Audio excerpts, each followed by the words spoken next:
ขอ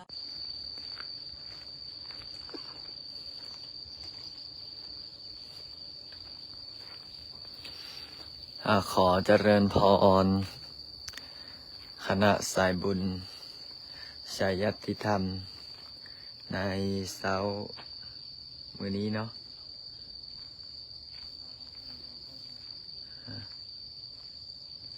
ขอตุนโยมคณะสายบุญชายัติธรรมเด้อมื้อนี้15 พาเบิ่งบรรยากาศช่วงเช้าเนาะของวัดไม้พระอาจารย์แชร์ให้ด้วยนะแชร์ตอนนี้ก็เดี๋ยวย่างเบิ่งเดินเบิ่งกันให้ได้เห็นน้ำกันเนาะเพราะว่าวัดไม้แห่งนี้มีเจ้าภาพเจ้าศรัทธาได้ถวายดินในเบื้องต้นได้ถวายดิน 7,000 ตารางเมตรเนาะ7,000 กว่าตารางเมตรให้พระอาจารย์สร้างวัดถวายเป็นธรณีสงฆ์สร้างวัดสร้างว่าส่วนที่เหลือจากพื้นที่ของญาติโยมเขาก็ทยอยหาปัจจุปัจจัยผู้ที่มีจิตศรัทธาซื้อไปในอนาคตข้างหน้าแต่เบื้องต้นนี้เราไปเบิ่งว่าบ่อนที่เจ้าภาพเจ้าศรัทธานั้นได้ถวาย 7,000 กว่าตารางเมตรเอาสิไปเบิ่งเนาะ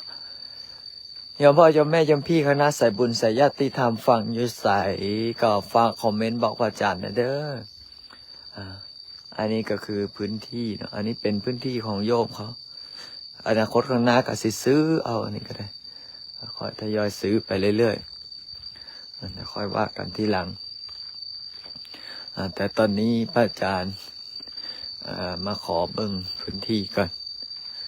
พื้นที่ที่โยมเขาถวายให้ว่ามันเขตใดเขตใดแถวใดเนาะเพราะว่าจะได้ให้ออกตนโยมได้เบิ่งได้เห็นน้ำกันเนาะโยมพ่อโยมแม่โยมพี่คณะสายบุญสายญาติธรรมรับฟังจากสายฟ้าคอมเมนต์บอกพระอาจารย์ในเด้อเป็นคนเขตใดแขวงใดเมืองใดบ้านใดหรือว่าคณะสายบุญสายญาติธรรมจากประเทศไทยรับฟังจากที่ไหนอุดรขอนแก่นมหาสารคาม USA อเมริกาหรือว่าสายบุญสายญาติธรรมอยู่แห่งใดตำบลใดฝากคอมเมนต์ด้วยเนาะว่าโอ้โยมมีจิตศรัทธาอยากจะมาเห็นอยากจะมาเจอวัดใหม่พระอาจารย์หรือว่าอยากจะมาช่วยพระอาจารย์สร้างวงสร้างวัดก็ว่ากันไปเนาะนี่คณะสายบุญสายญาติธรรมคณะสายบุญสายญาติธรรมบางคนบางท่านก็ไม่เข้าใจหรือว่าบอกเข้าใจว่าพื้นที่นี้เป็นของพระอาจารย์ลินบ่เนาะหลายคนหลายท่าน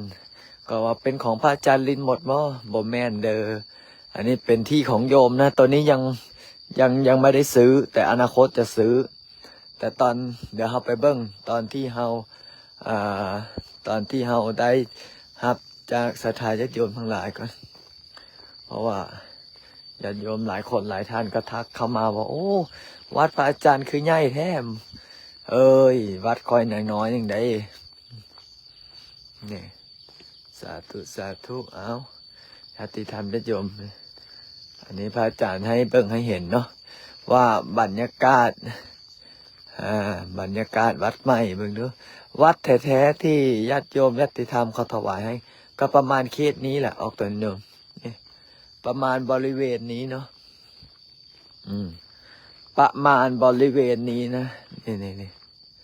นี่เพราะว่าญาติโยมญาติธรรมญาติโยมหลายคนหลายท่านเข้ามาก็โอ้วัดพระอาจารย์ลินใหญ่ว่าซั่น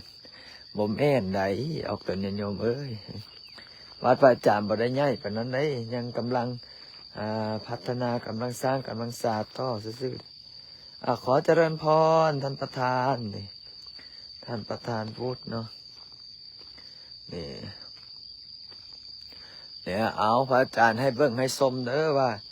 บรรยากาศวัดใหม่หรือว่าสถานที่ใหม่เนาะพึ่งหาก ยังบ่ทันได้ฮอด10 วันใช่ไหมหาก็ได้จะได้มื้อหนึ่งมื้อนี้วันที่15เนาะหาก็ได้6 มื้อเนี่ยที่โยมขอถวายให้ตัวจริงคือตัวนี้คือเขตนี้เนาะเขตนี้บริเวณนี้คือ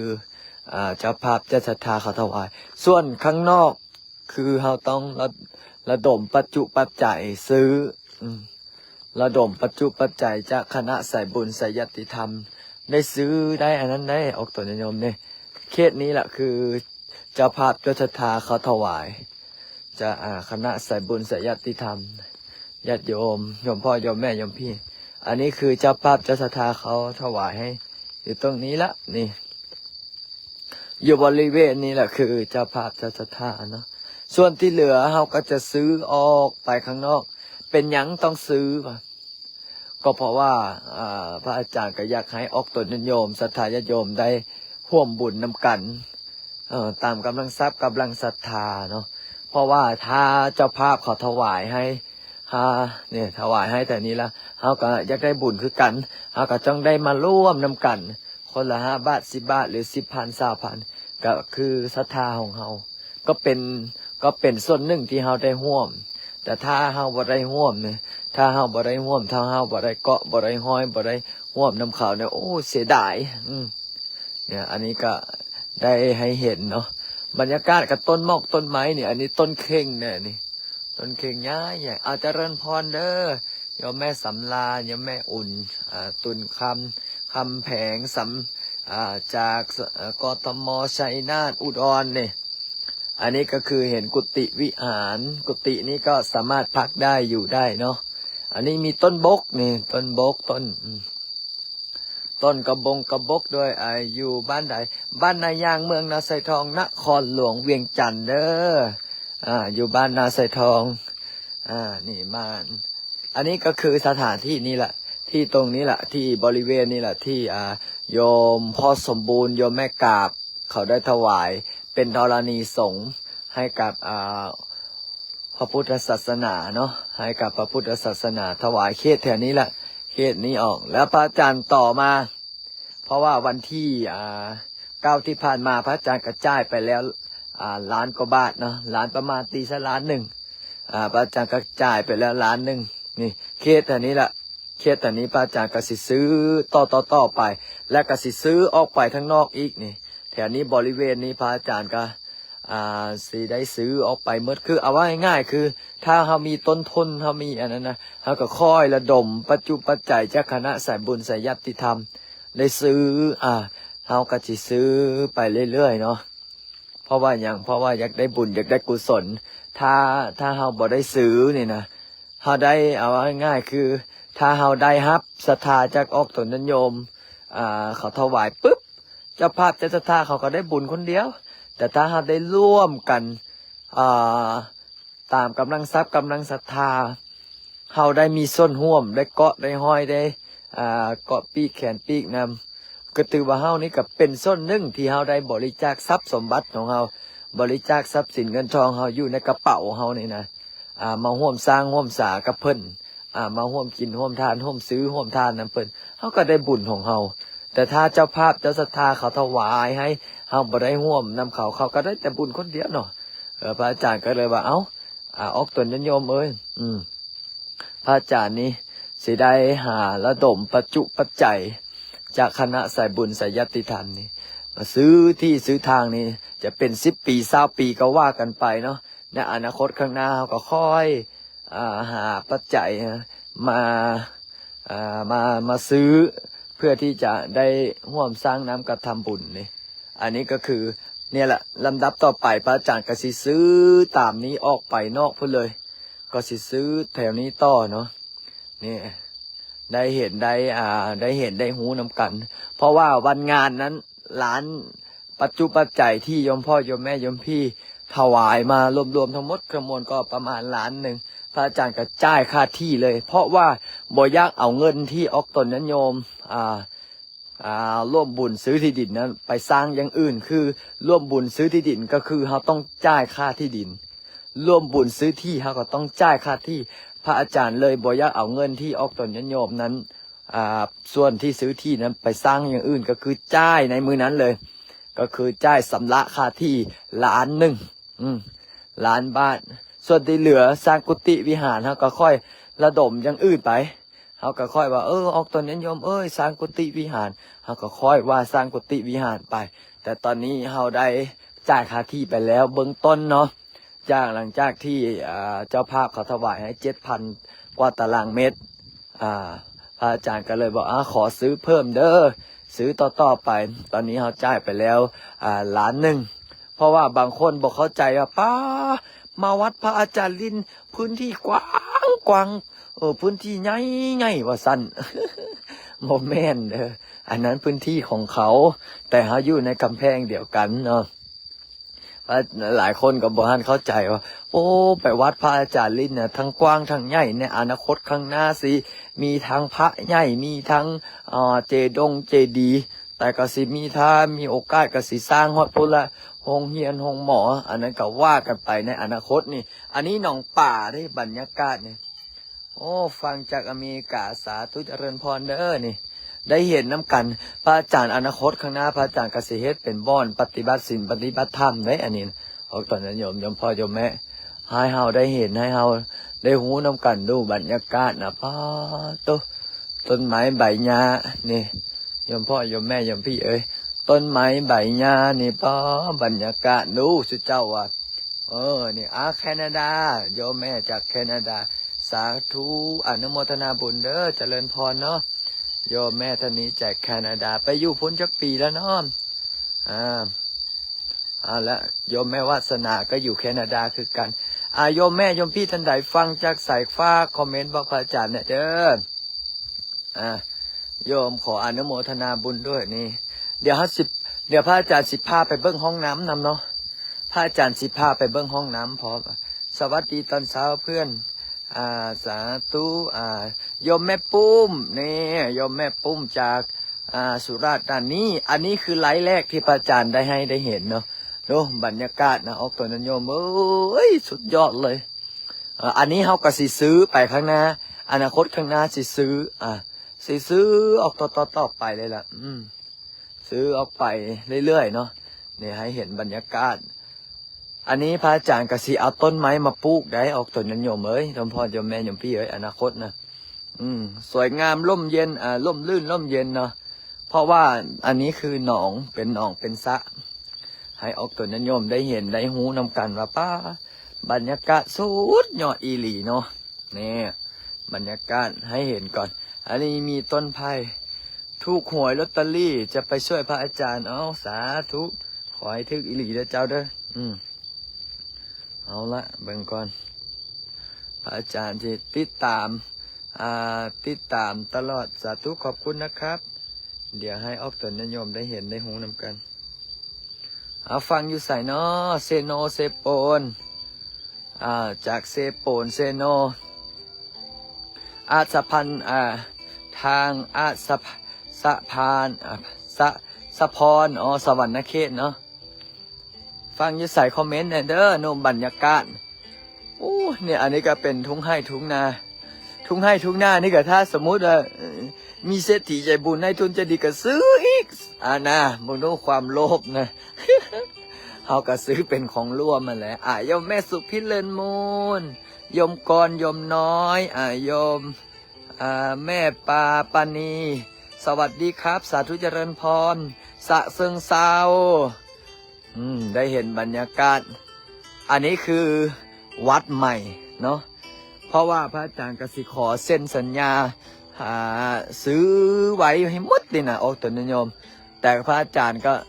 จะระดมทุนไปค่อยเฮ็ดค่อยเป็นค่อยไปเนาะโยมพ่อโยมแม่โยมพี่เนาะสาธุขอให้มีโชคเด้อนี่ดูปู่ป่านาเนียวมีหมดดูเห็นบ่อป่านะได้เห็นบรรยากาศแล้วกับภูมิอกภูมิใจเด้อโยมพ่อโยมแม่โยมพี่อันนี้ต้นคูนอันนี้นะต้นคูนต้นไม้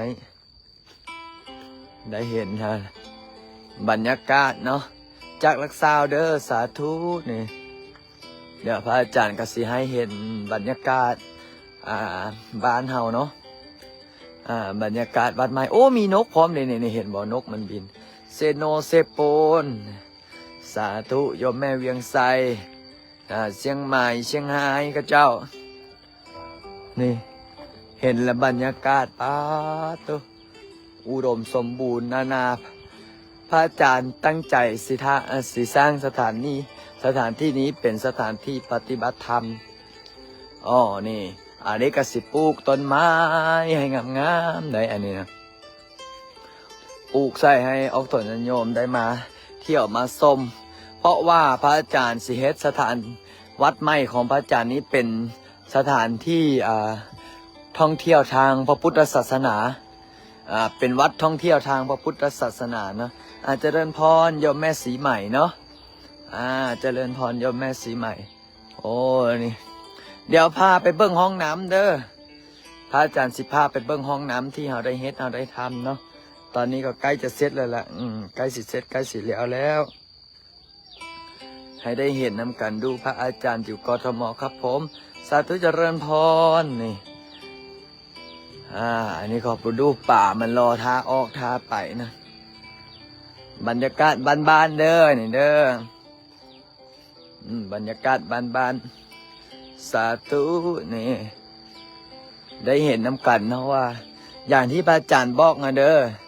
หลายคนว่าโอ้อาจารย์ลิ้นวัดอาจารย์ลิ้นคือใหญ่แท้ยังเด้อเป็นวัดพระอาจารย์แท้อยู่ข้างในพูนแต่อันนี้เป็นพื้นที่ของโยมแต่พระอาจารย์ก็สิขอซื้อนำเขาเนาะถ้าตอนนี้ก็ยังบ่ทันมีเงินจ่ายยังบ่ทันมีเงินหันดอกในห้องน้ำเฮาก็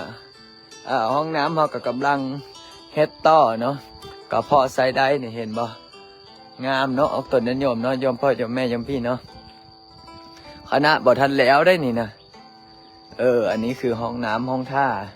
ก็พอได้อยู่พอได้ใส่ได้พักได้เศร้าแล้วมีศาลงใหญ่ศาลาใหญ่เอาไว้ถ้าจัดงานก็มีนี่ให้ได้เห็นได้เห็นได้ส้มน้ำกันเด้อโยมพ่อโยมแม่โยมพี่เด้อบางคนยังว่าโอ้นี่อันนี้คือต้นไม้ใบหญ้าอันนี้พระอาจารย์อนาคตข้างหน้าพระอาจารย์กับสีเฮ็ดเป็นบ่อนเดินจงกรมเป็นบ่อนเดินจงกรมรอบสระรอบหนองก็ว่ากันไปนี่ให้ออกตนโยมได้มานั่งสมาธิมาภาวนาเฮ็ดบ่อนนั่งสมาธิให้พร้อมนี่ดีใจนะพระอาจารย์เด้ออยู่ดีไม่แห้งแม่อยากไปหาสาธุจากเมืองต้นพงเนาะแข็งบอกแก้วโอ้มีขี้กระป๋อมพร้อมออกตนโยมไว้นี่เอาสิเจ้าว่าสิเจ้าภาษาสิเจ้าว่าบ้านสิเจ้าว่าตัวอย่างนี้อยู่ซื่อเด้อเอาพวกนู้นนี่เอาแล่นไปพุ่นซ้ำสาธุเอาออกตนโยมฝากกดไลค์กดแชร์ให้หน่อยเด้ออันนี้พื้นที่ที่พระอาจารย์ย่างพระอาจารย์เดินอยู่นี่คือพื้นที่ของโยมเด้อแต่พระอาจารย์ก็สิระดมปัจจุปัจจัยจากคณะสายบุญสายญาติธรรมซื้อเนาะในอนาคตเนี่ยพระอาจารย์ก็สิซื้อออกไปเรื่อยๆแล้วนี่ได้เห็นได้เฮ็ดได้ทำนะเดี๋ยวพระอาจารย์สิพาไปเบิ้งผู้ใดอยากเห็นพระพุทธรูปบ่โยมพ่อโยมแม่โยมพี่ท่านไหนอยากเห็นพระพุทธรูปเนาะฟังกดไลค์กดแชร์นะเด้อเดี๋ยวพระอาจารย์สิให้ไปเห็นพระพุทธรูปผู้ใดอยากเห็นพระพุทธรูปฝากกด1มาเด้อผู้ใดอยากเห็นพระพุทธรูปกด1มาเด้อนี่พระพุทธรูปปางนักปกเนาะแล้วก็พ่อปู่แม่ย่าเด้อสิให้ไปเห็นพ่อปู่แม่ย่านำเอาละเดี๋ยวตอนนี้ก็ได้ออกตัวนิยมป้า700 คนแล้วเข้ามาเบิ้งเนี่ย700 คนแล้วสั่นสาวหรือยังเนาะเพราะว่าที่นี่จะสั่นมื้อเดียวเด้อที่นี่สั่นมื้อเดียวให้โยมพ่อโยมแม่โยมพี่ได้เบิ้งได้เห็นได้ชมน้ำกันพระอาจารย์ประจำอยู่วัดใดเนาะพระอาจารย์อยู่วัดป้าบุญนลินเนาะหรือว่าวัดพระอาจารย์ลินสุจิโตอยู่บ้านนายางเมืองนาไซทองนครหลวงเวียงจันทร์เด้อโยมแม่อยากไปหาเด้สาธุคณะสายบุญสายญาติธรรมพุ่นเนาะมีพ่อปู่แม่ย่าพุ่นได้พุ่นเอาเมืองก่อนให้เห็นให้ชมน้ำกันออกต้นโยมฟังยิ่ใส่คอมเมนต์มาได้เด้อนี่มีต้นไม้ใบหญ้าได้เห็นบรรยากาศอยากเห็นเด็กขน่อยผู้ ผู้ใดอยากเห็นพระพุทธรูปฝากคอมเมนต์บอกพระอาจารย์นะเด้อซึ่งพระพุทธรูปนี้เป็นยังอยู่พื้นที่ส่วนตัวของโยมเนาะยังบ่แม่นเป็นพื้นที่ของวัดยังเป็นพื้นที่ของโยมเพราะว่าเฮายังซื้อบ่ทันฮอดยังเป็นพื้นที่ของโยมอยู่เฮาไปเบิ่งน้ำกันผู้ใดอยากเห็นกด1มาเด้อบรรยากาศอันนี้คือกุฏิพระอาจารย์บ่ไล่ได้อันนี้นะพระอาจารย์ก็ยังสิสร้างศาลาอยู่เด้ก็ค่อยว่ากันทีหลังได้เห็นได้ส้มน้ำกันเด้อโยมพ่อโยมแม่โยมพี่อันนี้ก็คือหนองสะเนาะเราให้เห็นบรรยากาศหนองสะแล้วบัดนี้สิไปเบิ่งกุฏิพระอาจารย์บัดนี้กุฏิพระอาจารย์นี่ลูลามดแย่งกันขึ้นพวกแย่งกันขึ้นว่าซั่น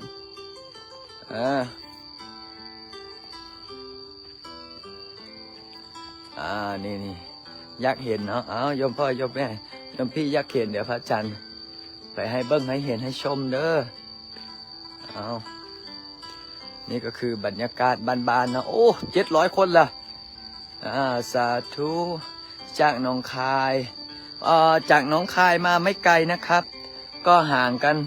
เมื่อวานนี้คณะสายบุญจากหนองคายก็มาเยอะเลย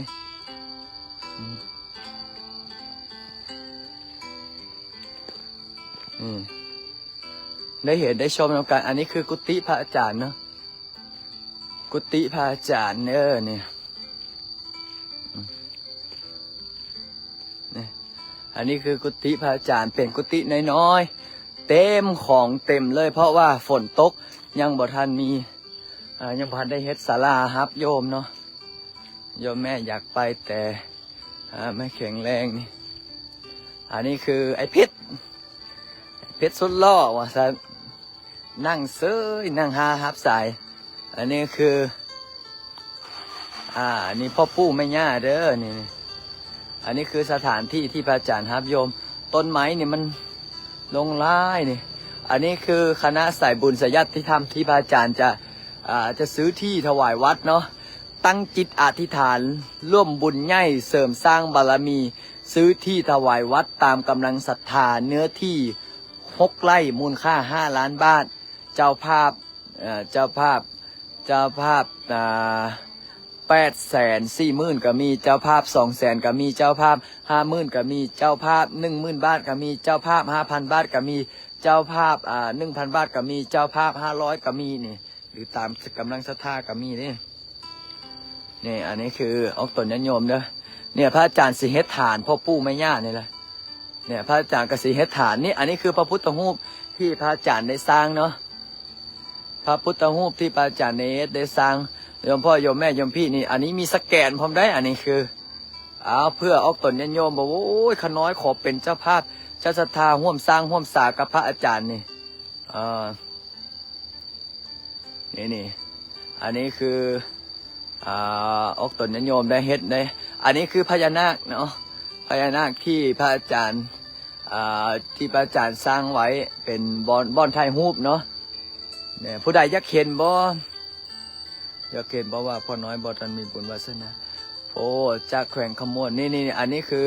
พ่อปู่แม่ย่าเด้อนี่พ่อปู่แม่ย่าปู่องค์ดำแม่ย่ามานิจันทร์เนาะให้เห็นภาพไว้ก่อนนี่อันนี้คือพระผู้ใดอันนี้เป็น QR ลาวเนาะผู้ใดอยากเห็นอยากสร้างมาร่วมสร้างร่วมสาอยู่กทมไปหาพระอาจารย์สาธุนี่คือบรรยากาศนี่อันนี้คือพ่อปู่แม่ย่าครับไปเบิ่งฐานเพิ่นเนาะอันนี้ที่พระอาจารย์ว่าสิสร้างศาลาเนี่ยพระอาจารย์สิสร้างศาลาเดี๋ยวนี้ละสร้างศาลาฮับโยมเฮ็ดหลังคานี่เฮ็ดหลังคาอยู่บนนี้หลังเฮ็ดหลังคาก็จะใส่เสาประมาณ10 ต้นเนาะตอนนี้ก็มีเจ้าภาพเจ้าศรัทธาจองเสากันเข้ามาแล้วตอนนี้ยังอีกประมาณ3-4 เสาเด้อโยมพ่อโยมแม่โยมพี่ท่านไหนอยากจะฮับเป็นเจ้าภาพอยากจะฮับเป็นเจ้าศรัทธาสร้างเสาศาลาก็เสาศาลาฮับโยมสวดมนต์ภาวนาอยู่นี่แหละก็สามารถฮับเป็นเจ้าภาพเจ้าศรัทธาได้เด้อเสานี้คือเฮ็ดโดยเสาไม้แคนเสาไม้ตะเคียนเนาะอาจจะเฮ็ดเป็นเสาตะเคียนเสาใหญ่เป็นเฮ็ดเป็นเสาคักๆตอนนี้ก็มีเจ้าภาพ ที่โอนมาแล้วก็คือโยมแม่วาสนาโยมแม่โยมแม่วาสนาจากแคนาดา แล้วก็โยมแม่เกสรจากฝรั่งเศสเนาะแล้วก็ยังมีโยมแม่เพชรโยมแม่กาบที่เป็นเจ้าภาพโยมพ่อปังทองแล้วก็คณะสายบุญสายยติธรรมอีกขอร่วมขอให้มีบุญสัมพันธ์เนาะสาธุสาธุเอาเฮงเฮงปังปังเด้อเนี่ยเดี๋ยวพระอาจารย์สิพาไปเบิ้งนี้สักน้อยเนาะเอาละเอาตนโยมเนาะสาธุสาธุตอนนี้อันนี้คือพระอาจารย์ให้เห็นตะหลังเนอะถ้าผู้ใดอยากมาเห็นตัวจริงคือมาเห็นแต่อันนี้เอาสาธุสาธุอันนี้คือพระอาจารย์ต่อไปพระอาจารย์สิเฮ็ดฐานพ่อปู่แม่ย่าเนาะสร้างฐานพ่อปู่แม่ย่าก็เดี๋ยวจะค่อยว่ากันทีหลังแต่ตอนนี้นี่ให้เห็นน้ำกันให้พระอาจารย์บอกให้ท่ายเห็นพุ่นแต่พระอาจารย์เนี่ยแหละพระอาจารย์กสิเฮ็ดฐานเนี่ยเฮ็ดฐานพระพุทธรูป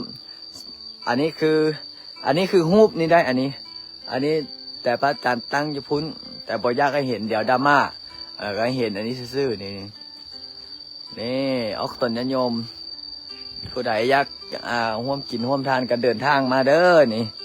ได้เห็นบรรยากาศเนาะอันนี้ปู่ย่าช่วยลูกช่วยหลานขอให้เฮงขอให้รวยขอให้ปังเนี่ยเด้อหมดทุกข์หมดโศกหมดโรคหมดภัยให้มีเงินไหลน่องให้มีทองไหลมาอันนี้ร่วมสร้างฐานพระร่วมสร้างฐานพระธาตุเจดีย์พระพุทธรูปและ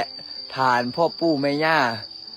ร่วมบุญตามกำลังศรัทธาอธิษฐานเปิดโชคเปิดลาภนี่อันนี้คือ QR ของเราเด้อเพื่อมีออกตนโยมบอกแคปหน้าจอบอกโอ้ยเบิ่งขน้อยขอร่วมนะเบิ่งนู้นเบิ่งมันขึ้นมาสแกนมันก่อนอันนี้คือเป็น QR ลาวเนาะที่ญาติโยมญาติธรรมผู้ที่มีจิตศรัทธาเขาได้ร่วมอยากร่วมกินร่วมทานเบิ่งพระอาจารย์ลองสแกนบ่เนาะโอ้ขึ้นเสยได้นี่ขึ้นเสยเนาะนี่สร้างที่ไหนอาจารย์สร้างที่วัดใหม่พระอาจารย์เนาะนี่อันนี้คือถ้าโยมอยากจะร่วมบุญให้ทานเนาะก็สามารถร่วมนี้เด้อร่วมสร้างฐานพ่อปู่แม่ย่าอธิษฐานเปิดโชคเปิดลาภหรือว่าถ้าผู้ใดอยากมาฮับเป็นเจ้าภาพเฮงดีหรือว่าออกตนโยมอยากจะมาฮับเป็นเจ้าภาพเจ้าศรัทธาเฮงดีเฮงคักเนาะนี่แหละได้เห็นน้ำกันเด้อนี่บรรยากาศนี่นายช่างก็เอานายช่างก็มาเฮ็ดศาลาแล้วได้มานี่นายช่างก็มาเฮ็ดศาลาแล้วกำลังสิพระอาจารย์สิเฮ็ดศาลาอยู่นี่ละสาธุเด้อออกตนโยมเนาะได้เห็นน้ำกันเด้อวัดอะไรครับพระอาจารย์วัดป่าบุญนารินเนาะนาคารามอยู่ที่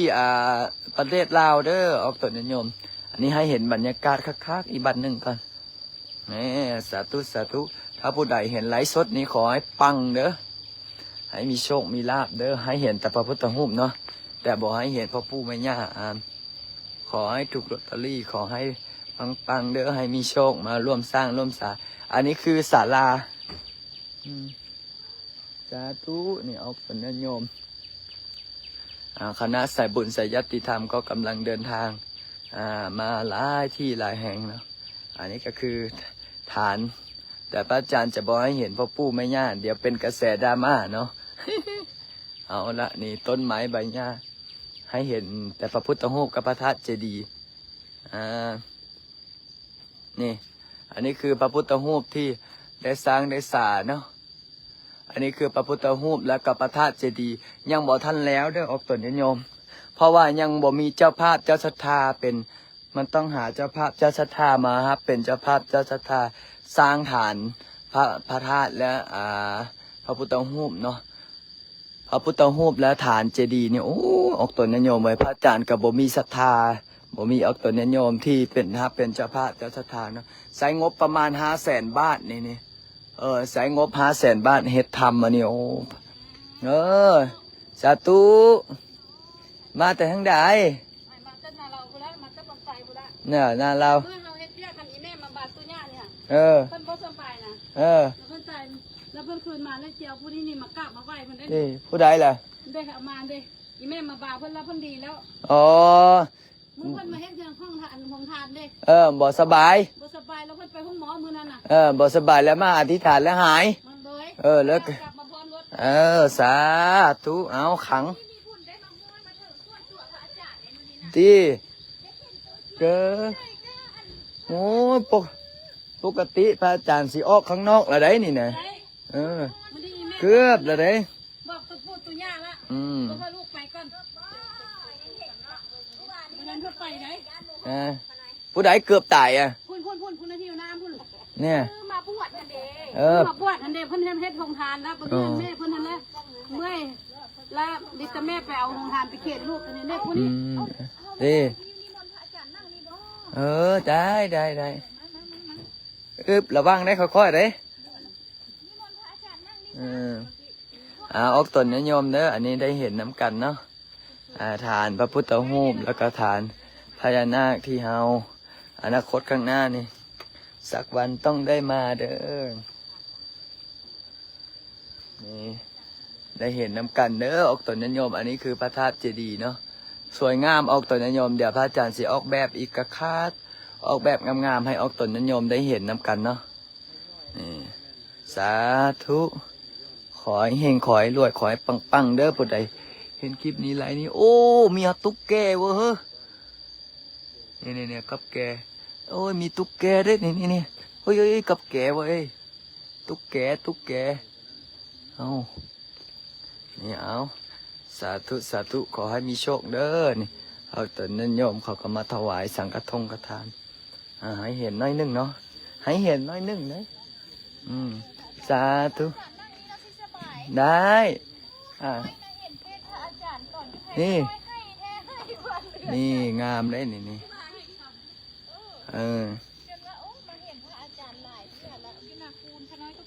ที่มาบวชมื้อนั้นขน้อยก็มา เอาหลายคนไหนเนาะอันนี้คือเป็นอิฐเป็นปูนที่เฮากำลังจะเฮ็ดสร้างฐานพระพุทธรูปแล้วก็สร้างแต่ยังบ่ทันมีเจ้าภาพเจ้าศรัทธาเนี่ยประมาณนี้เนาะให้เห็นให้เห็นละนี่สาธุเด้อเนี่ยพระอาจารย์ก็สิสร้างนี่แหละสร้างอันนี้เนี่ยออกตนนิยมเนาะอันนี้ก็คืออธิบายให้หูให้เห็นละเด้อแต่สถานที่นี้ยังบ่แม่นของพระอาจารย์ตัวนี้นะพระอาจารย์ต้องได้ซื้อถึงจะแม่นเด้อตัวนี้พระอาจารย์ก็สิค่อยว่าซื้อกันทีหลังหรือว่าโยมพ่อโยมแม่โยมพี่ท่านใดที่บอกว่าโอ้อาจารย์ขน้อยกับพร้อมโยมจากซีวิเดนโยมพี่ติ๋มเนาะพี่ติ๋มใส่พง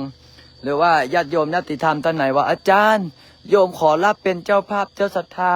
สร้างฐานพระพุทธรูปเจดีย์และพ่อปู่แม่ย่าน้อมเป็นพุทธบูชาธรรมบูชาพร้อมกับคณะสายบุญของโยมได้ไหมได้นะโยมนะมารับเป็นเจ้าภาพเจ้าศรัทธาได้นะ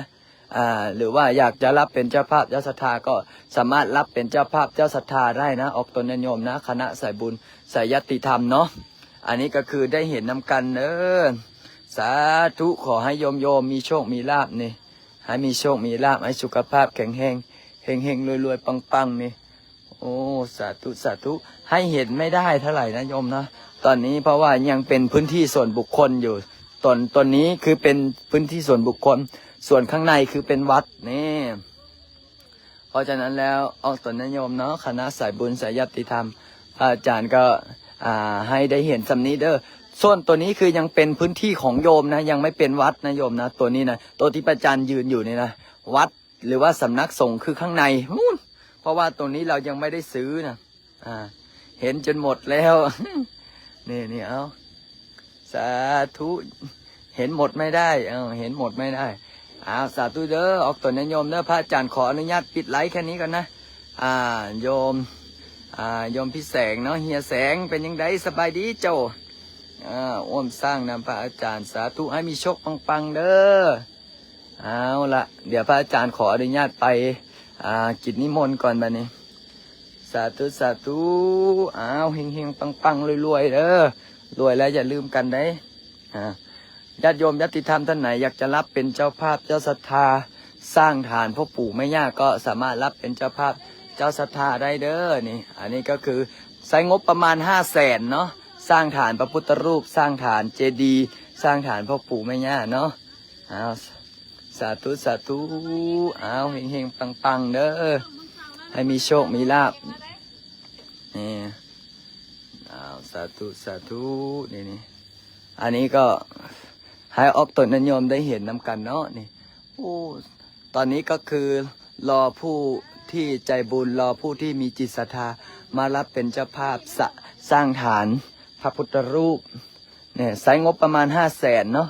ถ้าโยมพ่อโยมแม่โยมพี่ท่านใดบอกว่าอาจารย์โยมขอรับเป็นเจ้าภาพได้ไหมครั้งหนึ่งในชีวิตขอสร้างฐานพระพุทธรูปสร้างฐานพระธาตุเจดีย์สร้างฐานพ่อปู่แม่ย่าน้อมเป็นพุทธบูชาพร้อมกับคณะสายบุญได้ไหมได้นะโยมนะให้ได้เห็นแล้วเนาะอันนี้ให้ศรัทธาญาติโยมได้เห็นนำกันว่าได้สร้างไว้เป็นพุทธบูชาธรรมบูชาสังฆบูชาหรือว่าโยมท่านไหนอยากจะเป็นเจ้าภาพขอสร้างด้วยนะอาจารย์แต่ขอไม่เอ่ยชื่อได้ไหมได้นะยิ่งดีนะโยมนะนี่เอาละให้เห็นอันนี้เนาะเจริญพรเด้อพระอาจารย์ขออนุญาตปิดไลฟ์ก่อน